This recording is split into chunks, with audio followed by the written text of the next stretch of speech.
La raison pour laquelle, Baruch Hashem, on a amené des petites choses à manger et à boire, il y a une élève très très très très proche, elle et son mari et ses enfants, c'est des gens qui sont vraiment presque comme de la famille, littéralement.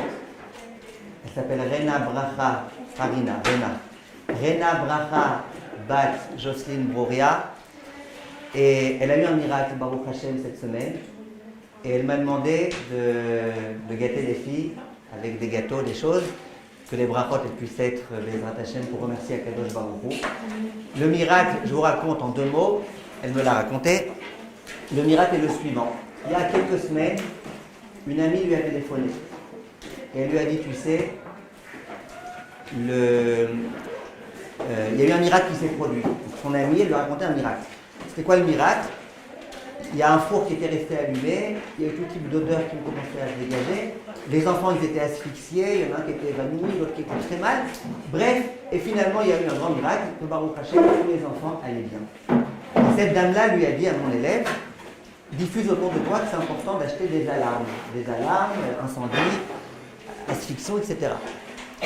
Elle a compris qu'il y avait peut-être un signe Mishamaïm, que si elle entend quelque chose et qu'on lui dit quelque chose, c'est qu'il faut l'accomplir. Et elle a été achetée le jour même ou 2 jours après, je ne sais plus exactement, une alarme.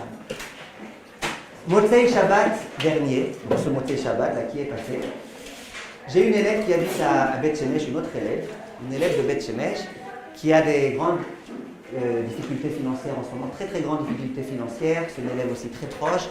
Je me suis senti le devoir de l'aider. Donc j'ai diffusé un petit peu partout à mes élèves, ceux qui veulent aider, Bezrat Hashem aider, parce qu'en ce moment ils ont beaucoup d'enfants, le problème financier, aidez-les. Motzei Shabbat, cet élève, donc vous commencez à vous embrouiller avec les élèves, l'élève donc de Paris, l'élève qui a offert tout ce kiboud, cette élève-là, elle voit qu'il y a mon message, elle voit qu'il y a une famille qui a beaucoup besoin d'argent, donc immédiatement, elle me dit, j'ai fait un virement, j'ai même pas réfléchi si j'ai de quoi donner, pas de quoi donner. J'ai fait un virement, ce qu'il faut faire, je fais. Ce même Motzei Shabbat, qui vient de passer, elle savait qu'il y avait une dame qui venait d'accoucher, et il fallait un petit peu gâter les enfants de cette dame-là, elle était fatiguée et tout. Elle dit, je vais préparer des cakes. Donc elle a préparé des cakes qu'elle a mis au four. Une fois qu'elle a fini le cake, une fois qu'elle a fini de préparer tout ça, elle éteint le four, elle va dormir. Elle va dormir, elle dit tout le monde s'était endormi, moi j'avais du mal à m'endormir. J'avais du mal. D'un coup, j'entends l'alarme. On me dit, j'entends l'alarme, je regarde qu'est-ce qui se passe. Et je vois qu'il y a une odeur à Shem Yerachem et Shem Yishmor dans toute la maison. Je vois que la pyrolyse, elle était en marche, 500 degrés de chaleur. Dans le four, il y avait un tapis de cuisine en silicone et le papier sulfurisé qui était aussi lui dans une matière. Et le pire, c'est que sa fille, une petite qui a allumé le four, elle a eu l'intelligence de retirer le bouton. Vous voyez, c'est pas simplement elle a allumé, c'est elle a allumé, elle a retiré le bouton. Maintenant, elle se lève dans la panique, elle ouvre les fenêtres pour essayer d'aérer, pour faire quelque chose. En plus, elle vient d'entendre l'histoire de l'autre fois qui se sont asphyxiés et tout. Elle est vraiment dans le... Et elle se dit, mais intérieurement, je sais qu'Hachem est avec moi. Je sais qu'Hachem est avec moi parce qu'il n'y a aucune raison. S'il y a l'alarme qui a sonné, si je l'ai entendu ici, il n'y a pas de raison, Hachem est avec moi. Et elle dit, mais comment on fait maintenant? Éteindre la pyrolyse, avec les doigts, on ne peut pas quand tu n'as pas le bouton. Elle va chercher le bouton, elle ne le trouve pas. Hyper stressée. Elle dit, mais je sais qu'Hachem est avec moi. Finalement, Baruch Hashem, Benes Gamour, tout s'est bien terminé. Les enfants, ils ont besoin d'un peu de ventoline maintenant parce qu'ils ont quand même pris un coup. Mais Baruch Hashem, tout s'est bien terminé. Et elle m'a dit, je sais très bien que tout ça, ça s'est produit grâce aux 2 actes de chesed que j'ai fait ce soir-là. Le chesed d'avoir aidé une famille en difficulté sans même me poser de questions. Le chesed de préparer des gâteaux. Et en dehors de ça, dernièrement, elle a eu beaucoup de soucis à la maison avec tout type de petites bestioles qui étaient dans les lits, dans les mythes et tout. Et elles ont beaucoup souffert. Elle a beaucoup souffert de ça, et son mari et ses enfants. Et elle me dit visiblement tout ça c'était des souffrances pour éviter le pire. Et vraiment, c'est une dame de remerciement, c'est une dame qui vit sans arrêt avec Kadosh Baruch Hu, elle et son mari et ses enfants. Et elle m'a dit, Bezrat Hashem, que les filles puissent bientôt avoir de bonnes nouvelles, qu'on puisse entendre de bonnes choses chez elles. Et c'est la raison pour laquelle on a aussi filmé ce cours, pour qu'on puisse ensuite lui envoyer ce cours, Bezrat Hashem. Sachez que l'année dernière, je filmais presque tous les cours, vous demandez aux 2e année, presque tous les cours je les filmais. Cette année, je vous ai fait une solde. Mais aujourd'hui, on filme et je vous en supplie, soyez aussi naturel que d'habitude. Ne vous inquiétez pas.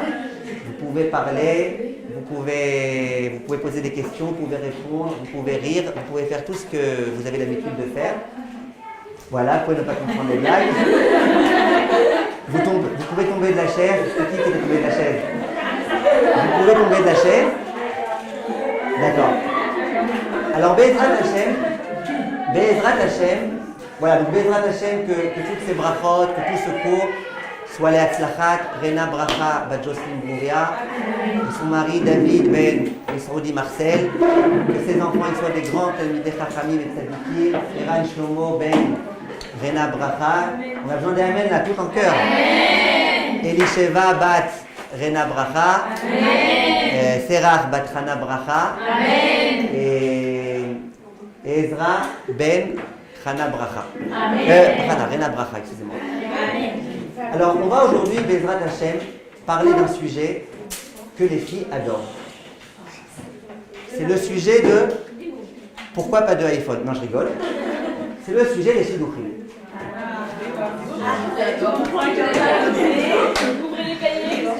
Alors, on va, Bezrat Hashem, aujourd'hui parler de ce sujet. Et vous allez voir qu'il y a des choses importantes à entendre. Par rapport à la paracha de la semaine. Abraham Avinu sait qu'il a un fils, sadique entre tous, qui s'appelait Yitzhak, et qui était en âge de se marier. Il cherche un shidduch pour Yitzhak. Il sait qu'à l'endroit où il habite, les filles, ce n'est pas des filles de qualité. Il vient voir son serviteur Eliezer, et il lui dit, Eliezer, s'il te plaît, est-ce que tu peux aller à Ur-Kasdim? Là-bas, je sais que les femmes, les filles, c'est des filles de qualité, beaucoup plus qu'ici en tous les cas. Tu vas là-bas, s'il te plaît, et tu vas chercher un shidduch pour mon fils Yitzhak. Mais je t'explique les règles du jeu. Yitzhak, il ne doit pas quitter là où il est. Ça veut dire que tu vas chercher un shidduch pour Yitzhak en Wi-Fi, sans lui. Il n'est pas là. Et Eliezer, il est super angoissé. Parce qu'il ne sait pas comment il va faire cette chose-là. Mettez-vous à la place de Eliezer. Moi, je me mets à la place de Eliezer. Imaginez que le Gdol Ador, Rav Gershon Edelstein, il me dit, écoute, est-ce que tu peux chercher un shidduch, une fille, pour mon fils en Chine? Je ne sais pas qu'il y a des Ashkenazim en Chine, parce qu'on sait comme ils sont de peau. Si, il y a des Ashkenazim. Je vais là-bas, en Chine, je ne sais pas parler un mot de chinois. Je ne connais rien du tout. Il y a des milliers de filles, je ne sais pas c'est laquelle la bonne. Et je dois aller là-bas pour trouver une fille. Donc évidemment, je vais prendre le masque parce que le Covid. Je vais aller en Chine. Et puis, je ne sais pas comment je dois m'arranger. Je vais m'adresser à une première fille. Je vais lui dire, vous voulez vous marier? Oui, c'est pour qui? C'est pour Yitzhak. Pour qui? Pour Yitzhak. Il n'y a pas une photo? Non, les photos, les Hyundai et tout, ça c'est en Chine, Nikon, machin. Non, on n'a pas de photo, mais t'inquiète pas, on a un forfait. Tu vas venir, ou satisfait, ou satisfait. Tu es obligé d'accepter, c'est comme ça. Maintenant la fille elle va me dire, mais je ne le connais pas, comment tu veux? Je veux dire, c'est un garçon, il est tout à fait normal, il a une tête, il a des bras, il a des jambes, il est presque comme vous les Chinois, à la seule différence que lui, il sourit avec la bouche. Vous souriez avec les yeux. Mais à part ça, c'est quelqu'un de tout à fait normal. Est-ce qu'il a une chance de pouvoir s'en sortir? Zéro chance. Zéro. Et d'ailleurs, Chachamim ils disent que le premier homme de l'histoire à avoir entonné le chant Shir la Ma'alot et Sa'enai et Harim, le fameux Teilim qu'on récite en période de difficulté et de détresse, c'était Eliezer. Eliezer y est sorti, il s'est dit comment je vais pouvoir réussir à m'en sortir, j'ai aucune chance. Hachem, s'il te plaît, aide-moi, il n'y a que toi qui peux m'aider à trouver une fille pour Yitzhak, parce que sinon j'ai aucune chance. Donc, déjà les shidduchim en soi c'est difficile, ça vous le savez. On raconte qu'un jour il y a un garçon, il avait un certain âge, il ne s'était encore pas marié. Alors ses copains ils ont été le voir, ils lui ont dit pourquoi tu ne te maries pas? Il dit je sais pas, moi à chaque fois je rencontre des filles, elles me plaisent vachement et tout, mais à chaque fois ma mère elle refuse, au moment où je le présente à ma mère elle refuse. Je me dis waouh, elle est morte ta mère, oh. Bon, ils ont cherché une idée, comment ils allaient faire. Ils se sont dit on va chercher une fille qui ressemble comme 2 gouttes d'eau à sa mère. Ils ont été chercher une fille Bli Aïn Hara tous les défauts de sa mère. Bli Aïn Hara toutes les qualités de sa mère. Ils se sont dit, elle, sa mère, elle va se régaler, elle ne pourra rien dire. Comme 2 gouttes d'eau. Bref, le jour où le garçon rencontre la fille, ils sont tous en train d'attendre. Baruch Hashem, il l'aime beaucoup, il l'aime comme sa mère. Ça se passe très bien. Et ensuite, le fameux jour arrive où il va devoir la présenter à sa mère. Alors, les copains, ils attendent dehors. Ils sont hyper angoissés. Qu'est-ce qui va se passer? Bezrat Hashem, on espère que là, ça va marcher. Il n'y aura rien à redire.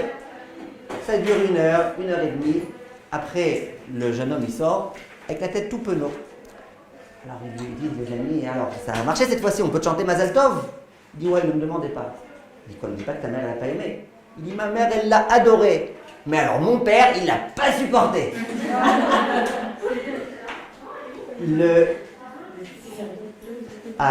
C'est une blague à plusieurs niveaux. Je vous laisse toute la soirée pour la comprendre.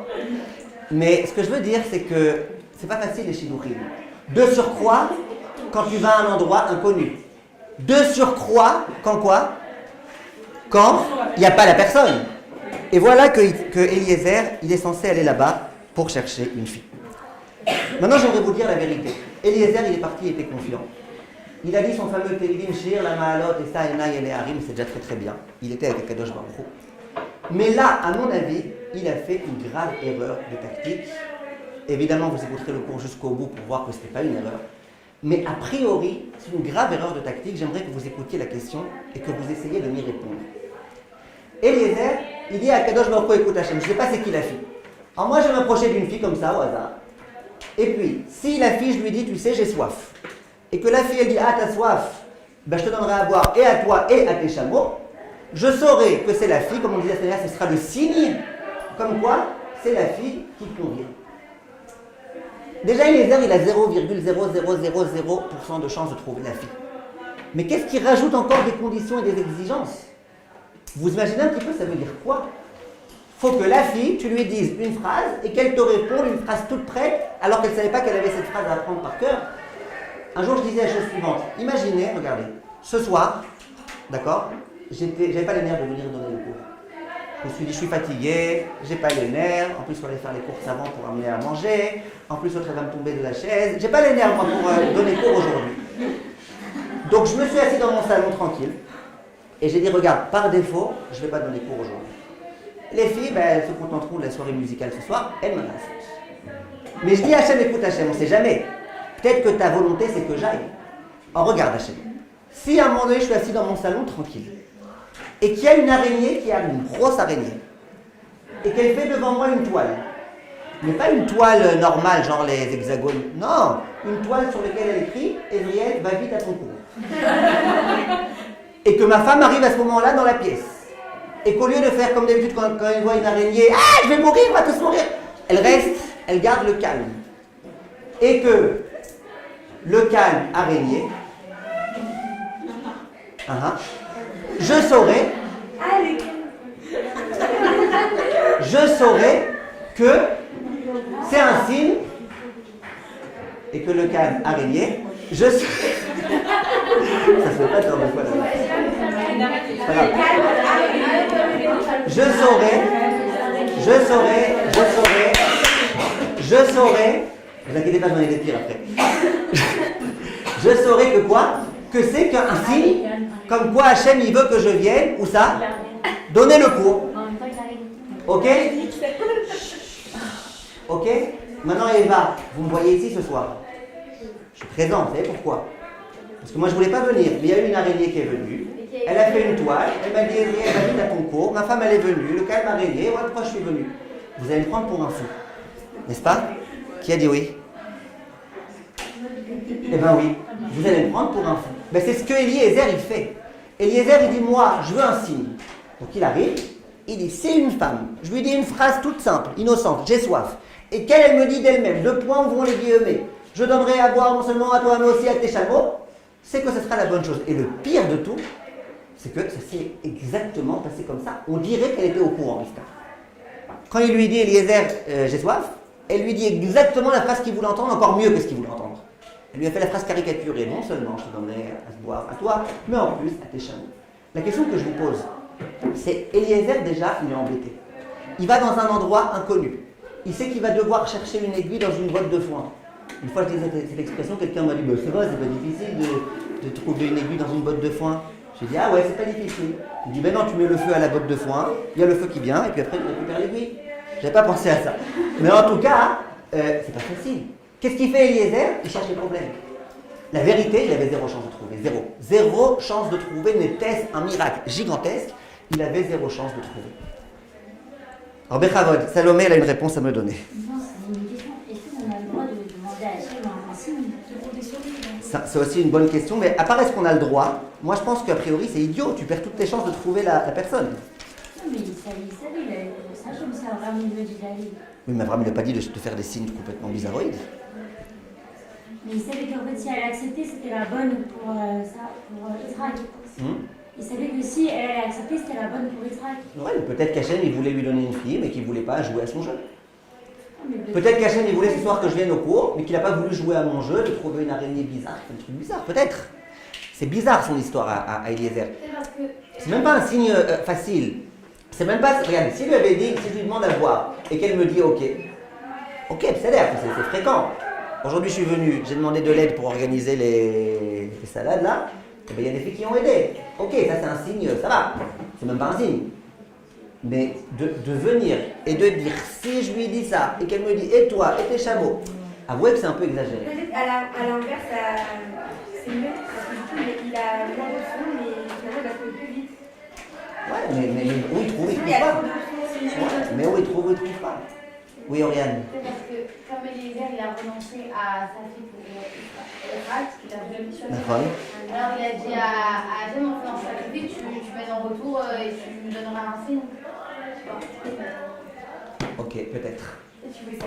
Ah, regardez, Avital, vous voulez vous approcher un peu? Hein? Alors regardez, je vais vous dire ce que je pense qu'il faut dire. Écoutez bien, on va dire des choses très importantes aujourd'hui. On en arrivera au Shidduchim. C'est quoi le chesed? On parle beaucoup de chesed autour de nous. Si on voulait résumer toutes les options de chesed, tout ce qui dicte un homme à faire du chesed, on pourrait résumer ça en 3 types de chesed, grosso modo. Premier type de chesed, c'est le chesed qui est dicté par le cœur. Je vois quelqu'un qui souffre, je vois quelqu'un qui n'a pas de quoi manger, j'ai de la peine pour lui, j'ai pitié de lui. Et donc, je lui donne parce qu'il m'a fait de la peine. Ça c'est moi j'appelle ça le type de chesed qui est conditionné par mon sentiment, on va appeler ça, par le lève, par le cœur. Premier type de chesed. Est-ce que c'est un bon chesed? C'est un très bon chesed. Attention, si un jour vous rencontrez des gens qui vous disent non, ça c'est le chesed d'égoïsme, le chesed dans lequel c'est juste parce que tu as senti que tu fais, non, les juifs ils font pas le chesed parce qu'ils ont pitié, ils font le chesed parce qu'Hachem il a ordonné. Non, Hachem nous a donné un cœur, il veut que quand on voit quelqu'un qui souffre, on ait pitié. Et c'est normal, c'est sain que quand on ait pitié de quelqu'un, qu'on veuille l'aider. Ne pensez pas que l'être humain c'est censé être un robot. L'être humain, c'est censé être un être qui est capable de s'apitoyer quand il voit des situations difficiles. C'est pas pour rien qu'Hachem nous a donné le sentiment de pitié. Donc ne croyez pas que c'est un mauvais recette, c'est un bon recette. Mais c'est un recette qui est conditionné uniquement par le cœur. Il y a un deuxième type de recette, c'est le recette qui est conditionné par l'intellect, par le sechel. Je vous donne un exemple exprès caricatural, mais pour vous expliquer un petit peu l'idée. Imaginez un riche qui gagne 1 million d'euros par mois, alors qu'il habite tout seul, qu'il n'a pas d'enfant, qu'il a largement ce qu'il lui faut. Il a un voisin, dans le quartier des pauvres, dans le même quartier, il a un voisin, lui, il gagne 1000 shekels par mois, c'est un havraire, il a 18 enfants, et il gagne 1000 shekels par mois. Maintenant, l'homme riche, il va faire un raisonnement avec son intellect. Vous verrez pas un bug ici? Moi, je reçois 1 million de fois plus que ce dont j'ai besoin. Lui, il reçoit 1 million de fois de moins de ce dont il a besoin. Peut-être qu'il y a un bug, peut-être qu'il y a quelque chose. Peut-être qu'Hachem, il m'a donné mon argent pour que je le distribue. C'est vrai qu'il n'y a pas beaucoup de riches qui réfléchissent comme ça. Il y a beaucoup de pauvres, par contre, qui réfléchissent comme ça. Pourquoi lui est tellement riche et il ne m'aide pas? Pourquoi? Mais de riches qui réfléchissent comme ça, il n'y en a pas tellement. Quoique j'ai connu une femme, elle était milliardaire. Milliardaire. Elle réfléchissait comme ça, à chaque fois devant des projets tellement, et elle aidait tout le monde. Si mes souvenirs sont bons, elle s'appelait Alice, et elle habitait au pays des merveilles.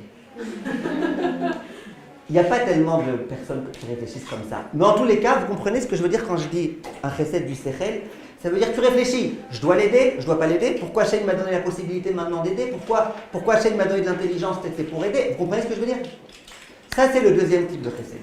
Et il y a un troisième type de chesed qu'on va appeler le chesed Hashalem.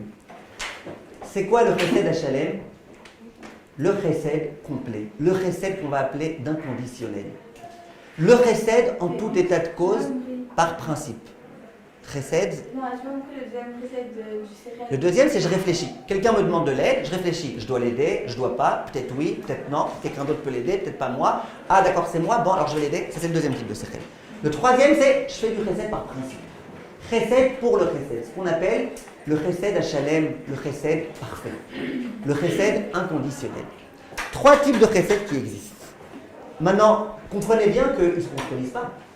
Parce que tu peux très bien, quand tu vois un pauvre, et avoir pitié de lui, et réfléchir et comprendre que s'il est venu sur ton chemin, c'est que c'est toi qui dois l'aider, et en plus être un homme de chesed par principe. Vous êtes d'accord avec moi? Donc ça ne se contredit pas. Mais disons que le chesed le plus parfait, c'est le chesed Hashalem. Pourquoi?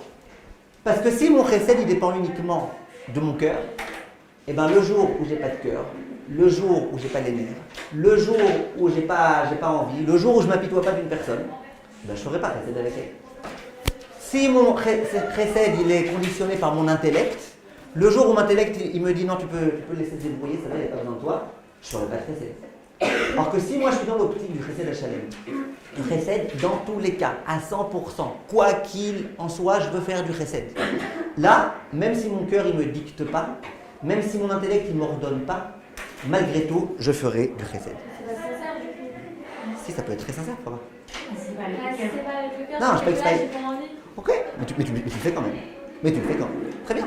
On n'a pas toujours envie. Parfois on se lève, on est de mauvaise humeur, on n'a pas forcément envie de rendre un service à quelqu'un. Mais on le fait quand même. Et c'est déjà très bien. Non, c'est pas conditionnel. Inconditionnel, bien que mon cœur il ne me dit pas va l'aider, bien que mon cercle il ne me dit pas, mais moi je sais que je vais lui passer. Maintenant on va essayer. Pourquoi vous avez dit que le chesed Hashalem c'est le meilleur?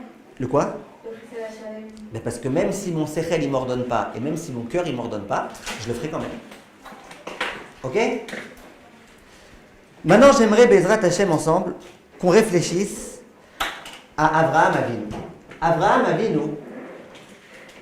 qu'est-ce qu'il était comme type de chesed? On sait que c'était l'homme du chesed, c'était le hamoud du chesed. Mais qu'est-ce qui dictait à Abraham Avinu l'obligation, le devoir de faire du chesed? Est-ce que c'était le sechel? Est-ce que c'était le cœur? Ou est-ce que c'était chesed Hashalem? En Bechavod, hein? Comment vous savez? Vous avez une preuve? C'était sans compter, il faisait tout le temps. Au moment où il faisait très chaud et tout. Alors c'est sûr que c'est inconditionnel. Il a fait. Tout. Il a fait. Abraham Avinu arrive à l'âge de 99 ans.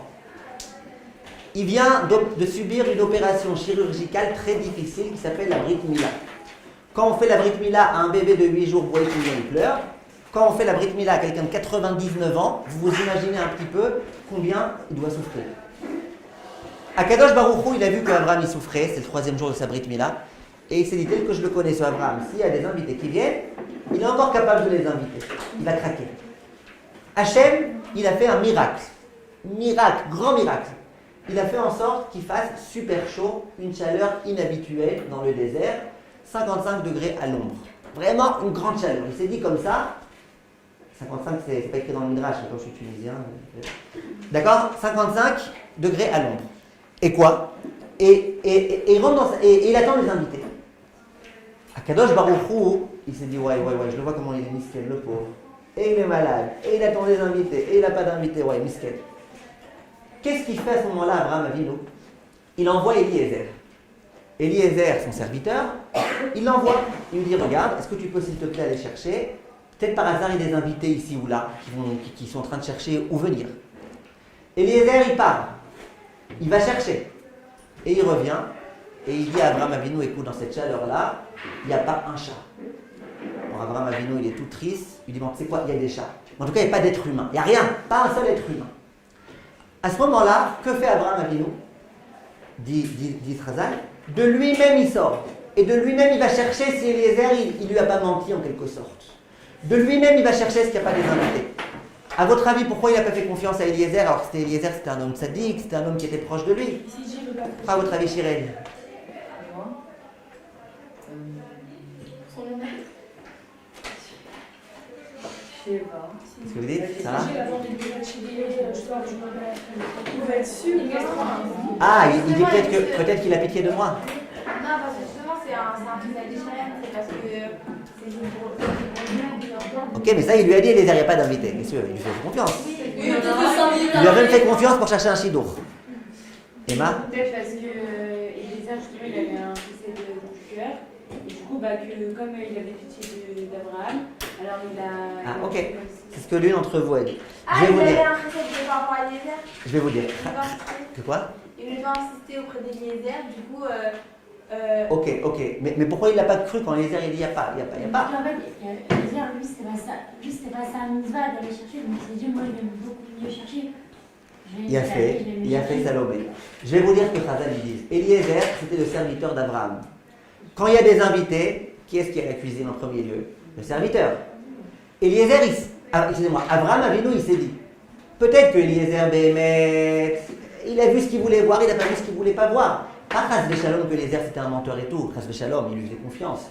Mais c'était dans son subconscient, il n'a pas été vraiment aux bons endroits. Peut-être dans son subconscient, il a vu quelque chose, mais il a fait semblant de ne pas voir.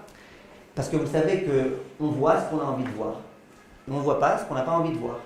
Une fois quelqu'un qui est dans sa voiture, il roulait à toute vitesse, il arrive à un feu rouge, il le brûle, il y a un policier qui l'arrête.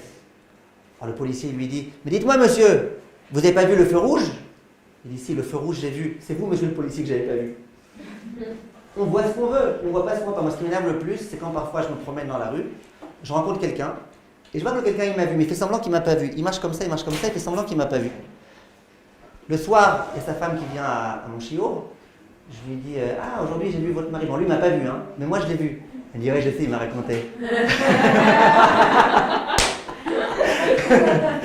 D'accord? On voit ce qu'on a envie. Bathsheba, s'il vous plaît, celle-là était bonne. Hein?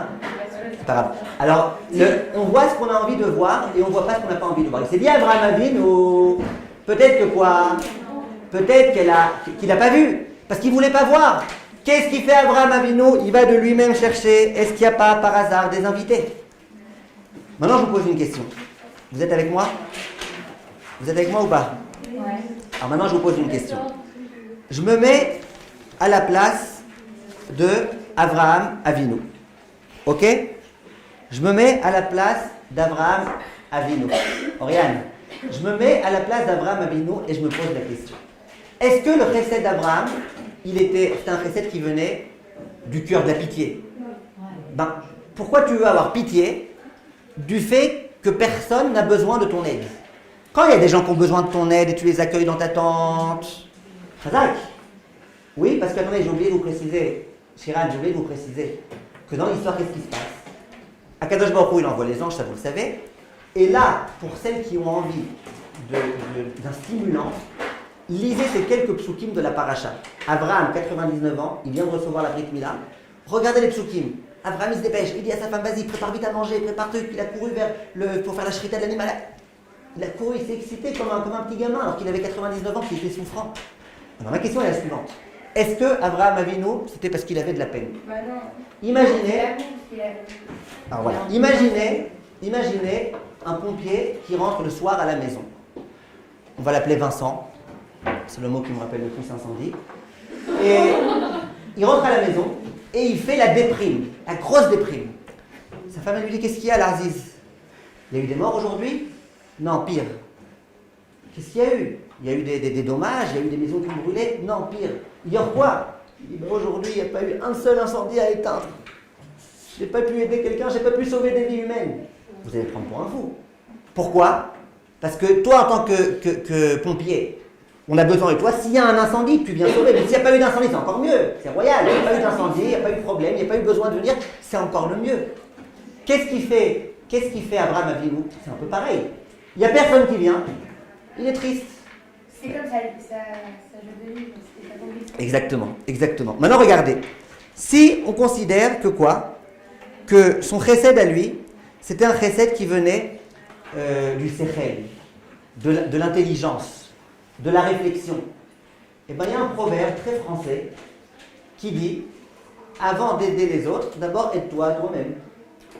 Pour faire ça un peu plus, Haredi, les Shem Shamaïm, pour que je puisse mieux aider les gens après, eh ben, faut bien que d'abord je me préoccupe de moi. Non, pas pour moi, pour les autres, mais il faut bien que je m'occupe de moi pour pouvoir aider les autres après. Abraham, il aurait pu se dire, je suis malade, je vais récupérer. Et après, je m'occuperai mieux des autres. Non, Abraham, rien de tout ça. Il se dépêche, il fait ce qu'il a à faire, et le pire de tout, c'est quoi? Le pire de tout, c'est qu'il va le faire de façon complètement parfaite. Ça veut dire que moi, à la place d'Abraham, j'aurais dit, bon, ok, il y a des invités, je vais leur donner un petit morceau de pain, je vais leur donner un petit verre d'eau, et puis voilà. Je ne vais quand même pas maintenant leur amener le meilleur du meilleur. N'est-ce pas? Eh bien, Abraham, il va faire le meilleur du meilleur. Il y a un midrash qui raconte que Yov, vous avez entendu parler de Job? Yov, c'est l'homme qui a le plus souffert du monde. Yov, un jour, il va voir Akadosh Baruch Hu, dit le midrash. Et il dit à Akadosh Baruch Hu, Hachem, je ne comprends pas. Pourquoi Abraham Avinu, il a eu une belle vie? Bon, à part qu'il a dû tuer son fils et tout, mais à part ça, il a eu une belle vie, grosso modo. Yov. Alors que moi, Yov, j'ai eu une vie insupportable. Et là, Yov, il dit à Kadosh Baruch Hu, et si tu me dis que c'est parce que moi, j'ai pas fait Akhansat Orchim, j'ai pas reçu des invités, j'ai reçu autant qu'Abraham. Abraham, il a fait Akhansat Orchim à fond, moi aussi, j'ai fait Akhansat Orchim à fond, j'ai reçu plein d'invités. Alors, quelle différence? Et là, Kadosh Baruch Hu va lui répondre, midrash explicite. Il va lui dire, il y a une grande différence entre toi et Yov, et Abraham. Il lui dit, c'est quoi? Il lui dit, c'est que Abraham, lui, comment il accueillait ses invités?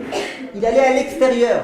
Il était dehors en train de dire, venez, je vous en supplie, faites du chesed avec moi, venez. Or que toi, tu étais peinard à l'intérieur. Quand quelqu'un tapait à la porte, tu disais, entrez. Et puis quand il retapait, tu disais, entrez. Non, je vous dérange pas. Non, tu me déranges pas. Non, ça va, j'aurai autre chose à faire, mais tu peux venir. Il y a une grande différence entre Abraham et toi. Abraham, il recevait les gens à l'extérieur, et toi, tu recevais les gens à l'intérieur. C'est vrai qu'un jour, il y a un monsieur qui a eu des jumeaux. Il est venu me voir, il m'a demandé comment je lui conseille de les appeler. Je lui ai dit, dis-moi comment vous vous appelez. Il m'a dit, je m'appelle Monsieur Intérieur. Je lui ai dit, vous appelez l'un Alain et l'autre Alex. À l'intérieur et à l'extérieur. Donc, c'est vrai que Alain et Alex, c'est deux frères jumeaux, mais c'est complètement différent. Être à l'intérieur ou être à l'extérieur. Ensuite, il vient à Kadosh Baruch Hu et il dit à Yov, toi, quand les gens ils étaient pauvres et qu'ils étaient habitués qu'à manger de la nourriture de pauvres, tu leur donnais de la nourriture de pauvres. Quand c'est des gens riches qui venaient, tu leur sortais une bonne nourriture. Abraham, c'est pas ça. Abraham, même quand il y avait des pauvres qui venaient, il leur sortait le meilleur du meilleur, le top du top. Il leur sortait la chose la plus extraordinaire qu'il avait. Il dit, tu vois la différence? T'as mal fait ton job. Et c'est la grande différence qu'il y a entre eux. Donc tu vois que Abraham, il vient de souffrir. Il est souffrant. Et malgré tout, il fait le chesed, du chesed, un truc inconditionnel. On voit bien que c'était chesed d'Hachem. J'aimerais vous donner un deuxième exemple. Hachem vient voir Abraham Avinu et il lui dit, tu sais, les gens de Sodome, ils se comportent n'importe comment. On va détruire tout Sodome. Abraham, qu'est-ce qu'il fait? C'est la paracha de la semaine dernière. Il va intercéder en faveur des gens de Sodome. Et il dit, comme je vous disais l'autre fois, il a des mots tellement amusants. Il dit, Hachem Khalila Lecha. Genre, qu'à Dieu ne plaise. Tu vas quand même pas faire ça, qu'à Dieu ne plaise. Il parle à Hachem, il lui dit qu'à Dieu ne plaise. Hachem Shimon. Et il essaye de convaincre Akadosh Baruch Hu de rien faire. Maintenant, moi, j'ai une question. Abraham Avinu, c'était l'inverse, le plus total des gens de Sodome. Les gens de Sodome, ils interdisaient d'avoir des invités. Abraham Avinu, il ne supportait pas ne pas avoir d'invités. Les gens de Sodome, ils étaient contre toute charité. Abraham, il était pour, c'était l'homme de la charité. Différence complètement gigantesque. Moi, si j'étais à la place d'Abraham, et que Hachem avait dit, tu sais, j'ai décidé finalement de détruire Sodome, je leur ai dit, Boker Tov, ça t'a pris du temps à réaliser qu'il fallait vraiment les exterminer. J'aurais dit à Hachem, mais t'as raison, mais dépêche-toi. Chapeau d'avoir pensé à ça. Et Aaron, il a sauvé les gens. Abraham, qu'est-ce qu'il fait? Abraham, il fait ça. Abraham, il dit à Hachem, mais non, Hachem, ne les tue pas. Et puis peut-être qu'il y a des tzadikim en plus. Il va essayer de les protéger. Maintenant, je vous pose une question. Les gens de Sodome, c'était des terroristes. Que vous compreniez bien quand vous lisez tous les midrashim, c'était des terroristes, les gens de Sodome. Maintenant, écoutez bien. C'était quoi le type de chesed de Abraham? Si c'était un chesed qui provient du cœur, est-ce que tu t'apitoies d'un terroriste? Je vous pose une question.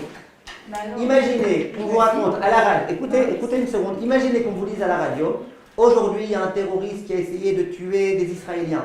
Baruch Hashem, les Israéliens n'ont pas été tués, mais on a réussi à tuer le terroriste. Qu'est-ce que vous allez dire? Baruch Hashem, c'est bien fait pour lui. Maintenant on va voir c'est qui les filles d'entre vous qui ont un très très grand sentiment d'humanité. On va voir qui est-ce qui a beaucoup d'humanité. Je rentre maintenant dans vos sentiments, je suis désolé. Imaginez à Vital que pendant la guerre, il y a des gens de Gaza, des terroristes de Gaza, qui ont envoyé une roquette, un missile. On entend aux informations, il y a 200 missiles qui ont été envoyés de Gaza, ils sont les 200 tombés sur des villages arabes à Jérusalem, et il y a eu 20 morts chez les Arabes. Celle qui me dit qu'elle se met à pleurer, je dis t'es une menteuse. N'est-ce pas? Voilà, mais tu pourrais te dire, attends, tu pourrais te dire, attends, eux ils sont pour rien. C'est pas eux qui ont demandé. Ok, donc. Non, moi j'ai dit ça. Oui, il y a les terroristes et il y a les arabes.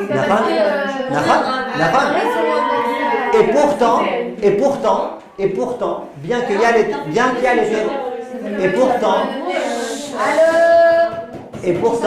Et pourtant, Chirel, bien qu'il y ait les terroristes et les pas terroristes, beaucoup de gens diront, bon, ben c'est bien fait pour eux. Ça veut dire qu'on n'a pas forcément ce sentiment-là. Abraham, il entend qu'il y a des terroristes qui vont finalement tous être tués. Il devrait dire, mais génial. Et non, Abraham, il va prier. D'où ça provient ce chesed-là? C'est ce qu'on appelle le chesed Hachalem. Maintenant, j'aimerais continuer un petit peu ma réflexion et en revenir à Yitzhak. Essayez d'être concentrés, s'il vous plaît, comme ça on avance. J'aimerais en arriver à Yitzhak. Yitzhak arrive à l'âge des Shidduchim. Il faut lui chercher un Shidduch. Qui est-ce qu'on va chercher pour Yitzhak, de surcroît qui est le fils d'Abraham et de Sarah, les hommes et femmes de Chesed par excellence? Qui est-ce qu'on va devoir chercher? Eh bien, à mon avis, Eliezer, il s'est rappelé d'une Mishnah dans Pirkei Avot. Quand je dis il s'est rappelé, vous allez me dire, mais Pirkei Avot, ça n'existait pas à l'époque de Eliezer. Non, je veux dire, Eliezer, il a réfléchi de la même façon que les Chachamim de Pirkei Avot ont réfléchi. Il y a une Mishnah dans Pirkei Avot qui vaut vraiment, vraiment le coup. Écoutez bien la Mishnah dans Pirkei Avot. La Mishnah dans Pirkei Avot, elle dit que Rabbi Yochanan ben Zakkai, il s'est interrogé. C'est quoi le chemin que le juif doit suivre? Un juif qui veut réussir. Là, vous toutes, vous êtes en train, vous voulez réussir dans votre vie. C'est quoi le chemin? Si on devait dire the best chemin, le chemin avec un grand L, avec un grand C, c'est quoi le chemin à suivre? Le premier Rav, il s'appelle Rabbi Eliezer, il dit Aïn Tova, c'est le bon œil. Il faut avoir un bon œil, être positif, regarder les gens positivement. Ça, c'est la réponse de Rabbi Eliezer. Donc, il ne pensait pas comme Juliette. Il y a Rabbi Elazar qui prend la parole et qui dit Lev Tov. C'est quoi Lev Tov? Rabbi Elazar. Je vais y arriver. Si vous n'avez pas compris, je vais y arriver. Rabbi Elazar, il dit il faut avoir Lev Tov. Non pas un bon œil, mais un bon cœur. Et c'est ça le chemin qu'il faut suivre. Lui non plus, il ne pensait pas comme Juliette. Bien Rabbi Yochanan ben Zakkai. Non plus. Et il dit, il ne pense pas non plus comme Juliette. Et il dit Roé ani et divré Elazar ben Arach mi divrechem. Attendez, il y a eu beaucoup de Chachamim qui sont venus. Il y en a un qui a dit Shachen Tov. Chacun a proposé le chemin. Bien Rabbi Yochanan ben Zakkai, il dit celui qui a eu raison, c'est celui qui a dit Lev Tov, le bon cœur. Pourquoi? Chez Bichlal Devarav Divrechem. Non, c'est Rabbi Elazar qui dit Lev Tov. Hein? Rabbi Elazar, il dit Lev Tov, voilà. Il dit Roéani et divrei Elazar ben Arach mi divrechem. Moi, je suis tout à fait d'accord avec Rabbi Elazar ben Arach, parce que lui, il a tout inclus. Lui, quand. Hein? Je vous dis, quand il entend tous les élèves, un qui dit Lev Tov, un qui dit Aïn Tova, un qui dit Shachen Tov, l'autre qui dit.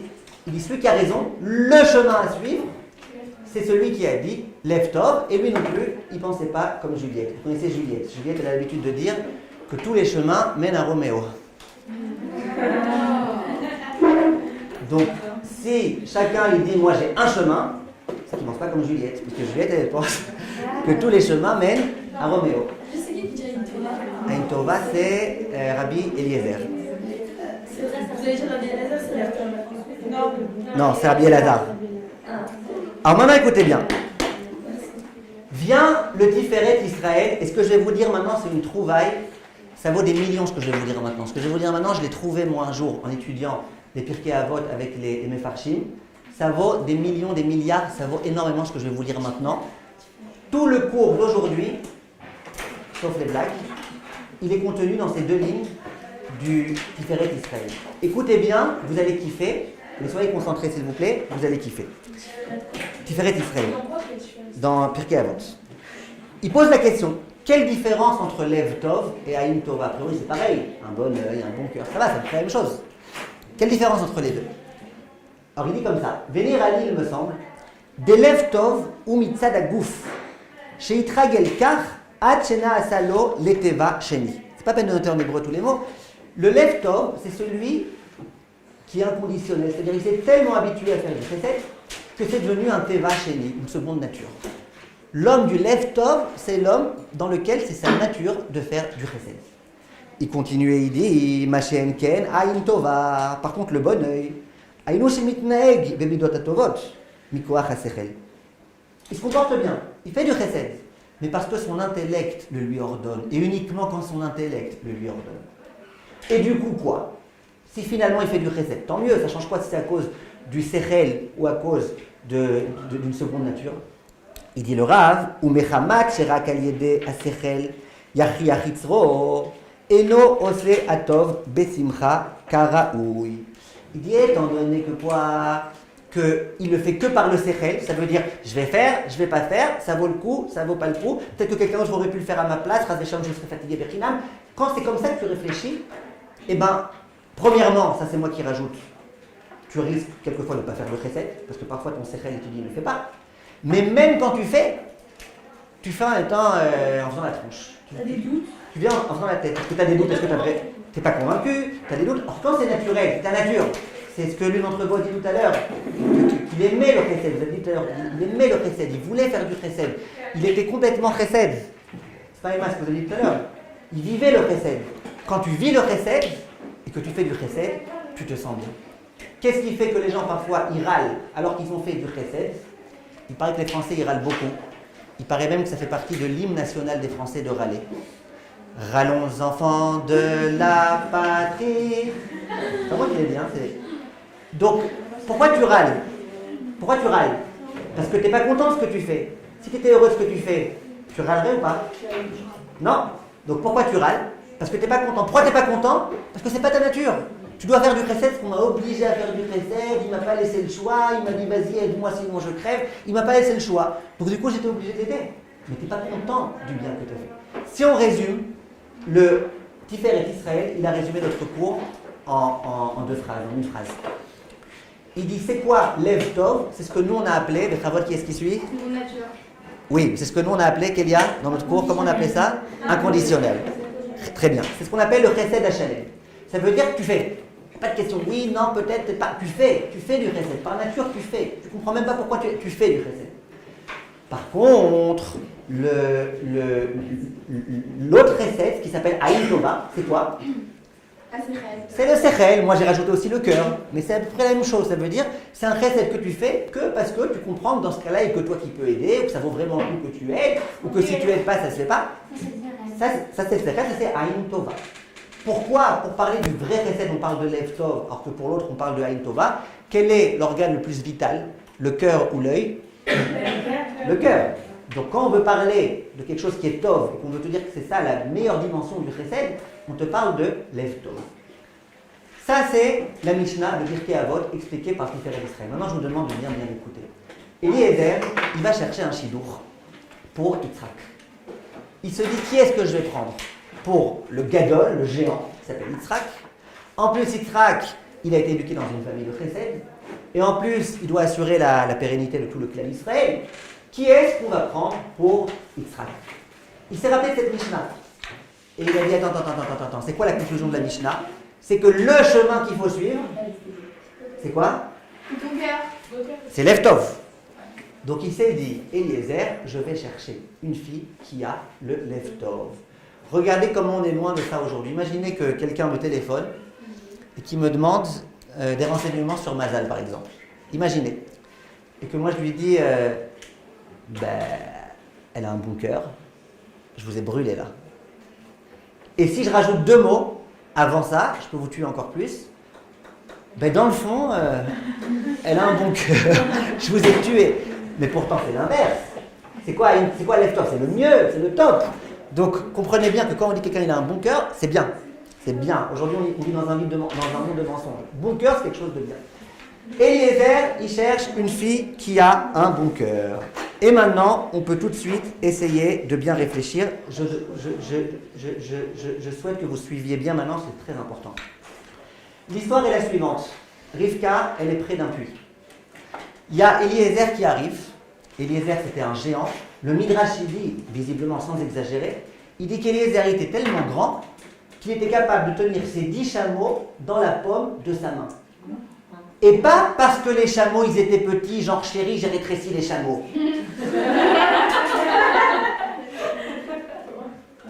Ils étaient grands, les chameaux. Alors hier, je donnais cours. Il y en a une, elle était fut-fut, elle me dit, non, je comprends pas. Alors s'ils étaient tellement petits, les chameaux, par rapport à lui, comment ils pouvaient chevaucher sur eux? Il y en a une qui rigolait, elle a dit, ils faisaient du roller.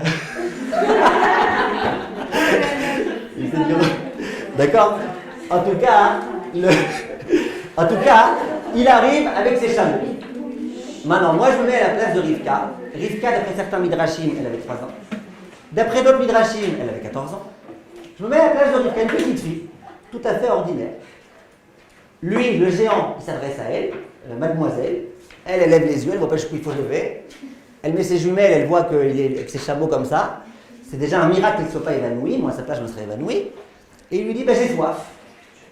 Elle, au lieu de lui dire Saha, au lieu de lui dire pas moi, au lieu de lui dire serre-toi et serre-moi moi aussi un verre, non, qu'est-ce qu'elle fait? Elle lui dit, je vais te donner à boire à toi et à tous tes chameaux. Maintenant, comprenez une chose. Rivka, quand elle s'est comportée de cette façon-là, est-ce que ça provenait du cœur? Est-ce que ça provenait du sechel ou est-ce que ça provenait du chesed hachalem? C'est très simple. C'est très simple. Moi, je me mets à la place de Rivka. Donc, il y a ce géant qui arrive avec ses chameaux. Il me dit qu'il a soif. Maintenant, moi, je sais très bien que pour un géant comme lui, de soulever un tonneau avec de l'eau à l'intérieur, il le fait avec son petit doigt. Son petit doigt, il peut soulever et puis voilà. Alors que moi, je suis une petite fille, je suis frêle, j'ai du mal. Après, je vais avoir mal au dos pendant 4 mois. Et c'est difficile. Je me mets à la place. Je me dis, logiquement, d'abord, est-ce que j'ai pitié pour lui? J'ai pas pitié. Tu sais quoi, il a soif. Moi, j'aurais dit, je lui sers un verre d'eau, comme ça, il se ravigore, il retrouve les forces, et après qu'il se débrouille tout seul. Est-ce que je dois avoir pitié de lui, et je dois avoir pitié de ses chameaux? En plus, tu réfléchis avec le sechel. Il paraît que les chameaux, c'est des animaux très très robustes. Il paraît que les chameaux, ils sont capables de travailler 10 jours sans boire d'eau. Exactement comme moi, je suis capable de boire 10 jours sans travailler une fois. Eh bien, j'aurais pu réfléchir comme ça. Eh bien non. Qu'est-ce qu'elle fait Rivka? Elle va donner à boire à lui et à ses chameaux. Oui. Il n'y aurait pas un problème de silence que Rivka, elle serve en homme? Quelqu'un m'a déjà posé cette question. Visiblement que non. Visiblement qu'elle l'a fait avec Snéo. Visiblement qu'elle n'a pas trop parlé quand elle l'a fait. Qu'elle était bien.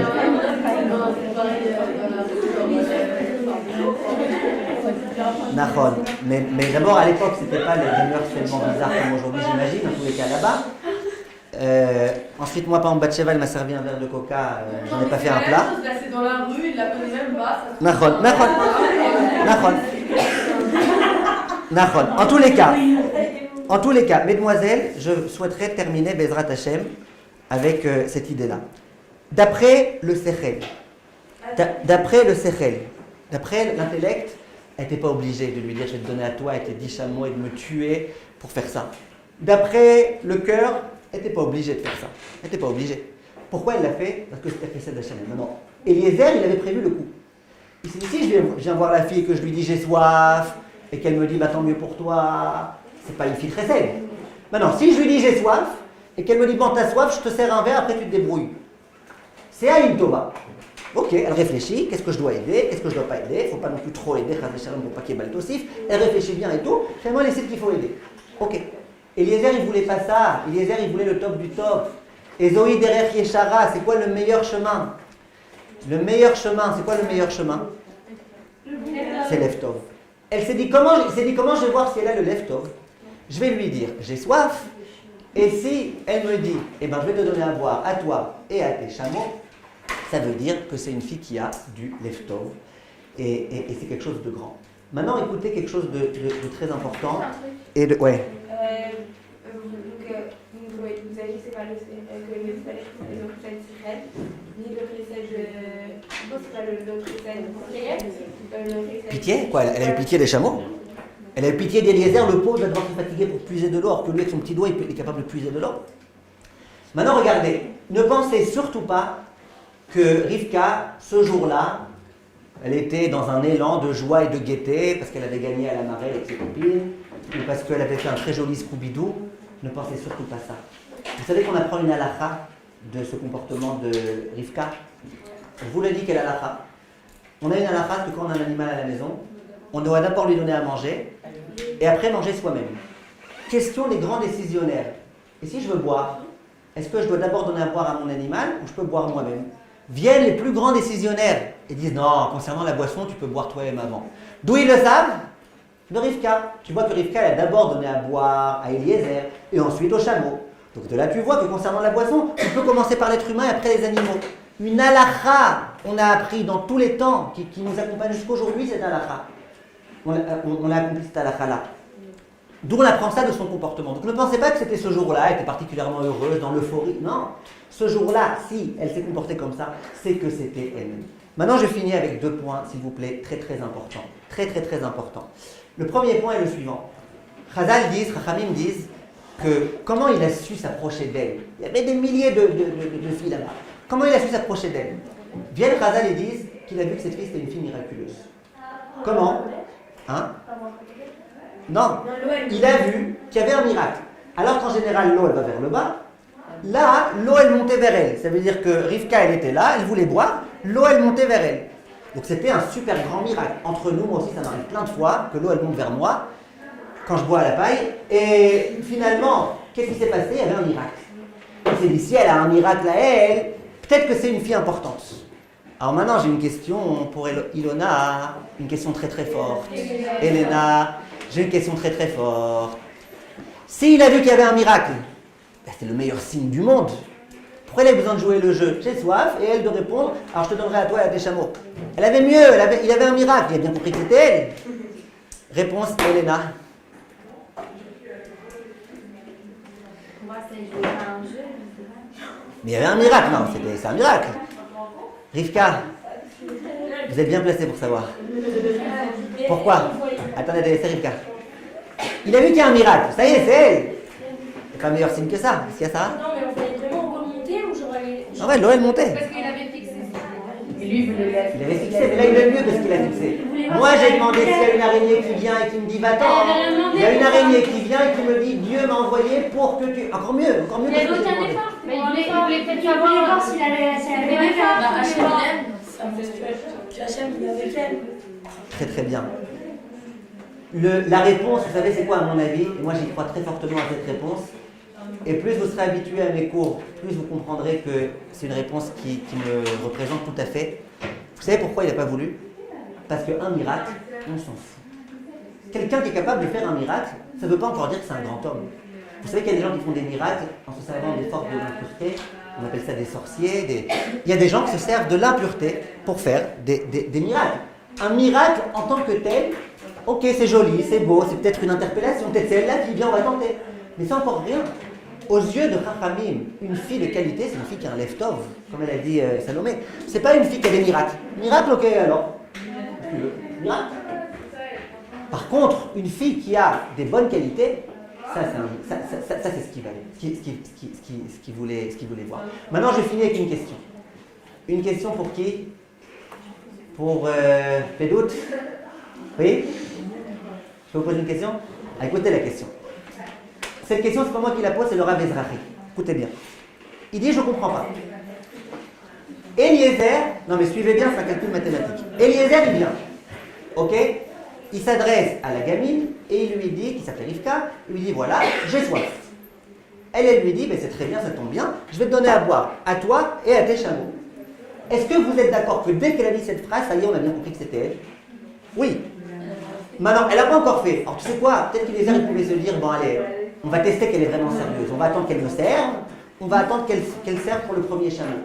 Mais une fois qu'il a vu qu'elle a puisé pour elle et pour le chameau, pourquoi il la laisse travailler comme ça? Je vous répète, lui c'était un géant entre tous. Elle c'est une petite gamine. Elle puise, elle s'épuise. Comment ça se fait que tu la laisses faire? Tu aurais dû lui dire, écoute, j'ai compris que c'est toi, c'était juste un test, tout ça. Baruch Hashem, je vois que tu as bien fait. Pourquoi il lui fait cette chose-là? Fais doute. Bien, le Rav Ezrahi, là, vous avez une idée? Tamar? Justement, en vrai, c'est la main. Ah, Chirel, elle a une idée, Chirel. Non, Chirel, Nkawa. C'est quoi? un miracle, parce qu'elle a vraiment un bon cœur, elle se rajoute à la fondation. Ouais, mais pourquoi? Avec le miracle, oui, parce que ça, j'ai Hein? Est-ce que c'était sur les efforts à la limite? Ah, très bien. Vient le Rav Ezrahi, Rav Baruch Mortré Ezrahi, et il donne une réponse. Moi, cette réponse, elle me fait rire. Je la trouve, pas on s'éclate de rire, mais je la trouve amusante, sa réponse. Il dit le Rav Ezrahi, quand Eliezer, il a vu, avec quel kiff Rivka était en train de puiser, super, je puise, allez, encore une mitzvah, du chesed, chouette, chesed. Quand il a vu combien elle se délectait dans ça, il s'est dit, je ne peux pas la priver de ce plaisir. Ah, la pauvre, je vais la tuer si je lui prends ça. Elle est tellement heureuse. Ça, c'était la dimension de Rivka. J'aimerais vous dire, Be'ezrat Hashem, la chose suivante. Quand vous allez sortir, Be'ezrat Hashem, en Shidour, vous toutes, quand vous allez sortir en Shidour, premièrement, n'oubliez pas le paratonnerre avec vous, au cas où il y a le coup de foudre.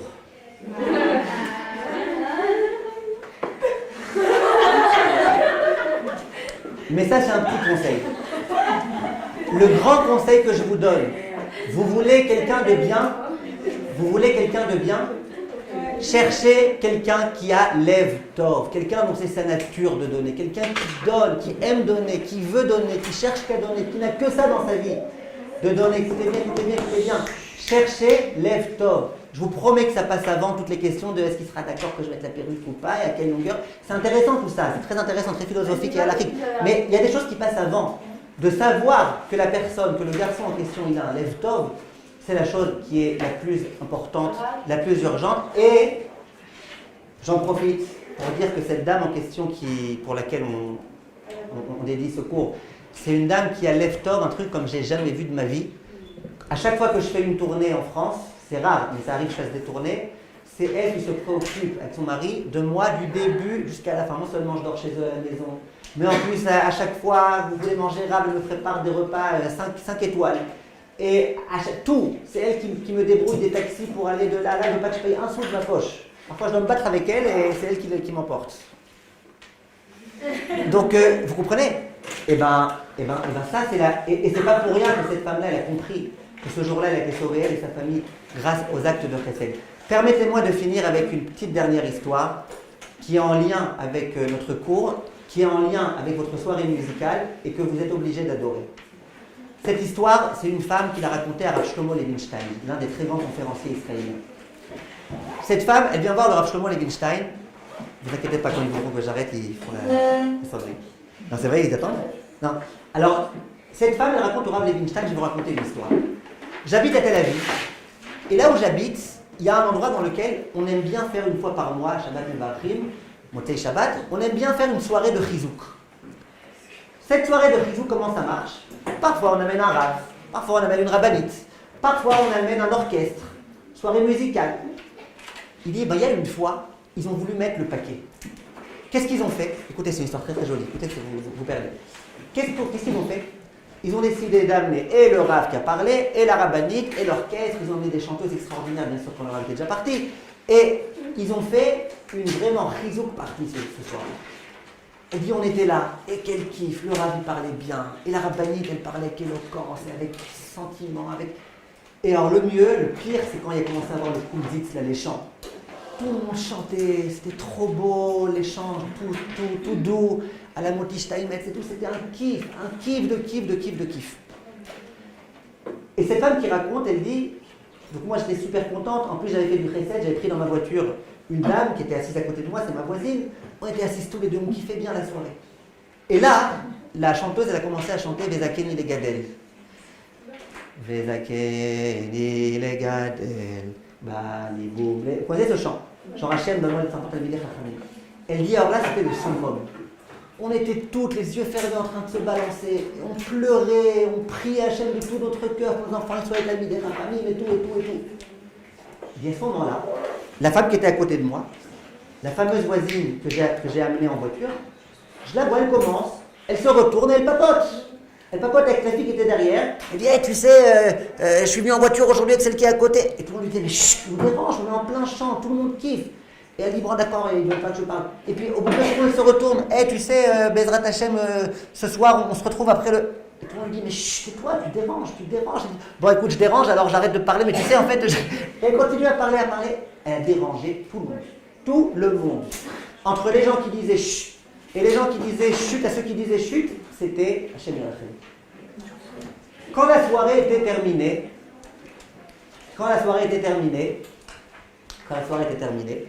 la voisine, elle était hyper énervée contre l'autre qui l'a dérangée. Hyper énervée. Elle ne savait pas ce qu'elle allait lui dire dans la voiture, elle était hyper énervée. Elle la prend dans la voiture et elle commence à rouler. Elle dit, bon, je vais faire comme Rachel Imeno, je vais me taire, ça vaudra mieux. Et là, qu'est-ce qu'elle lui dit, Rachel? Qu'est-ce qu'elle lui dit, la voisine d'à côté?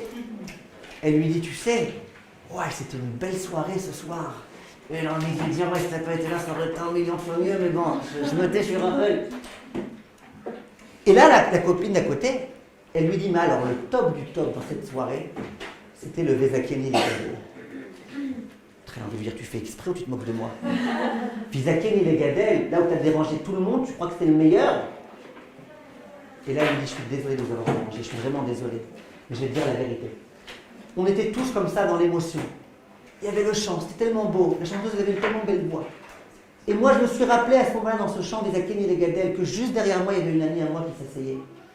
Ça faisait 20 ans qu'elle était mariée, elle n'avait pas encore d'enfant. Je me suis dit, si elle entend ce chant Vezakeni le Gadel, elle ne va pas supporter, elle ne va pas pouvoir supporter. Elle n'a pas d'enfant, elle attend tellement d'années des enfants. Elle va mourir. Elle me dit, je me suis retournée pour essayer de détacher son esprit. Je vais parler de bêtises, juste pour qu'elle ne pense pas au chant, qu'elle oublie que c'est ça le chant qu'on est en train de chanter. Ça, c'est ce qu'on appelle une femme qui a du lève-tôt. Pas de questions, qu'est-ce qu'ils vont penser de moi, ils vont tous fâcher contre moi, ça ne se fait pas. Elle voit qu'elle a du chesed à faire et elle le fait. Bezrat Hachem, ça nous apprend d'une part à juger les gens qui écoutent, et d'autre part à avoir lève-tôt Bezrat Hachem. Merci de votre attention et bonne soirée, désolé du retard.